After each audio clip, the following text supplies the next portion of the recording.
So there's so much to see and do in Utah, you really need to make good use of your time. We did 7 national parks and monuments across Colorado and Utah in 14 days, so our schedule was pretty tight.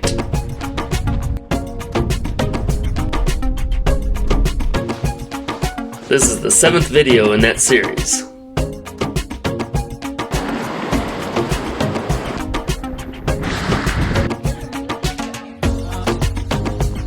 Today we're going to show you how to see the most varied sights in the shortest amount of time at Canyonlands. We only had about a half a day.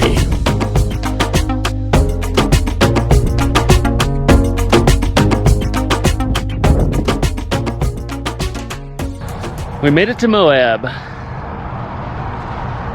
Got us a new campground.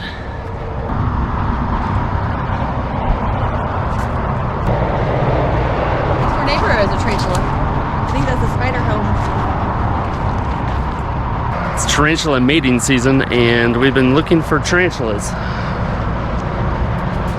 So this looks like a tarantula house.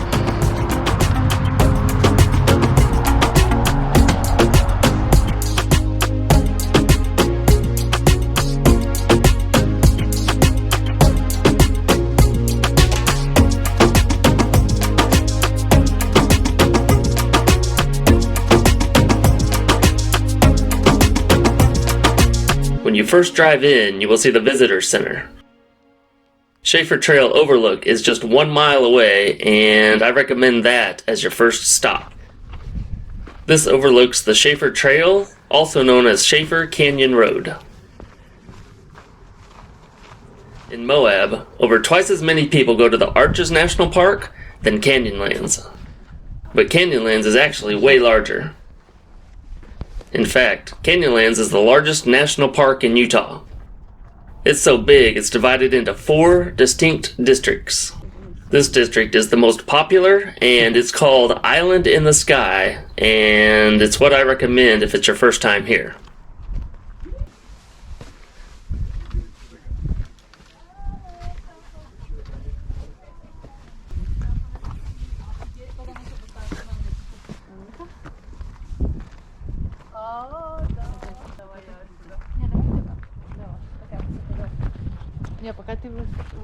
Get too close to this slick rock. There's the...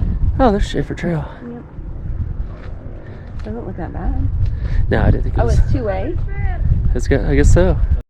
Shafer Trail is an iconic road that descends 1,500 feet into massive sandstone cliffs. The best part of the trail is all the switchbacks that lead down into the valley.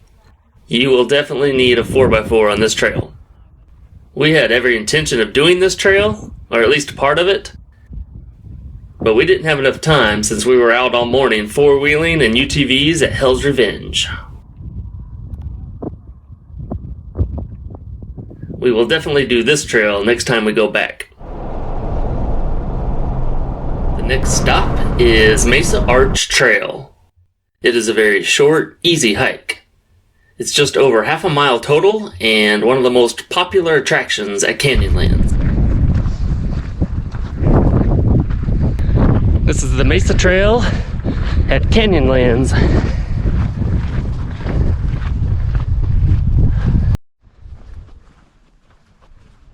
If you are a photographer, make sure to get here at sunrise or sunset for some incredible photo ops.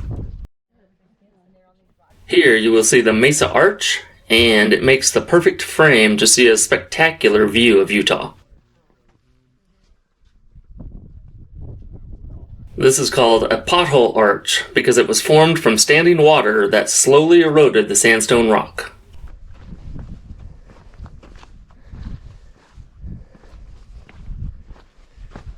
Well, this is a pretty cool view.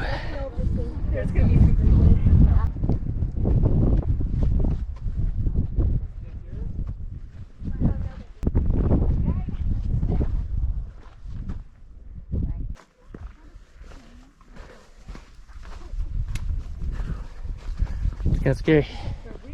From the parking lot of Mesa Arch, you'll see a big rock formation. That is Aztec Butte, which is also supposed to be a very interesting hike. So if you are short on time, this is where you need to make a decision. After the arch, you can either go down this way to see more overlooks, or go this way to see Whale Rock and Upheaval Dome. I know the overlooks are amazing, but there's only so many overlooks you can see. And we really wanted to see Upheaval Dome. Some geologists refer to Upheaval Dome as the most peculiar structural feature in southeastern Utah. Others call it Utah's belly button. Well, it turned out to be one of our favorite hikes in Utah. Along the way, you can stop at Whale Rock. It is a very short, easy hike on top of slick rock that's shaped like a whale. We were going to stop, but we had already hiked quite a bit of slick rock at the recreational sand flats in Moab. But if you have children, consider stopping because they find hiking on a whale to be particularly fun. About a 10-minute walk from here. Oh, that's not bad. Yeah, you're going to be sorry by the end of it. Probably. Upheaval Dome is a 1.7 mile hike total. But the first viewpoint is only 0.3 miles up some stone stairs. We thought it was an easy hike, but others may find it more intermediate. So we saw a lot of people turning around here, but the hike to the second overlook was the best part, and one of the best things we did in Utah. And it was only about a half a mile away. Upheaval Dome is a huge crater with protruding rock in the middle. Scientists still can't figure out how it was formed, but there are two theories. Millions of years ago, this area was covered by ocean water, and one theory is that the rocks were formed by salt deposits after the water evaporated. The second theory is that this area was hit by a meteor 60 million years ago, and new evidence suggests that a meteor impact is most likely what happened. Either way, it was really interesting. I'm gonna go up there.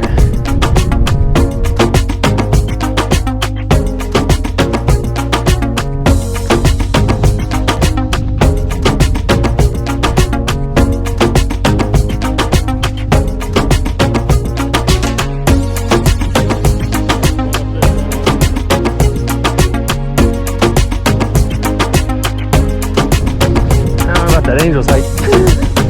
High up like this.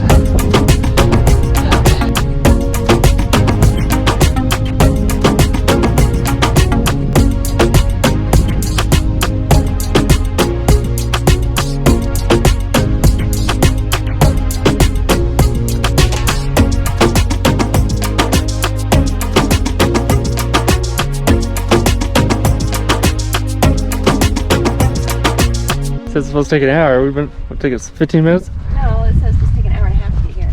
Oh, wow. And back. Hour and a half to get here. It's about 20 minutes. Well, we loved it up here. Of all the things we did at the national parks, this was one of the few spots that was isolated and didn't have big crowds of people. Well, that was a nice trail. Upheaval Dome. It's supposed to take about an hour and a half for both lookouts. Only took us about 45 minutes. Not too strenuous. Lots of cool changing scenery. A lot of canyons. So at this point, we figured we could make it over to Dead Horse Point for sunset. So we drove real fast to get over there.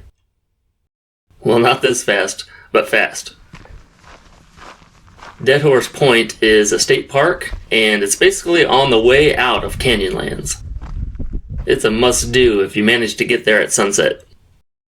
Be aware your national park pass will not work there, and you'll have to pay $10 per vehicle to get in. So I hope we gave you a few ideas on where to visit Canyonlands, especially if you're short on time. I definitely would not skip it if you're in the area. We will be doing more videos for Arches, Bryce, and Zion, so subscribe to get notified for those.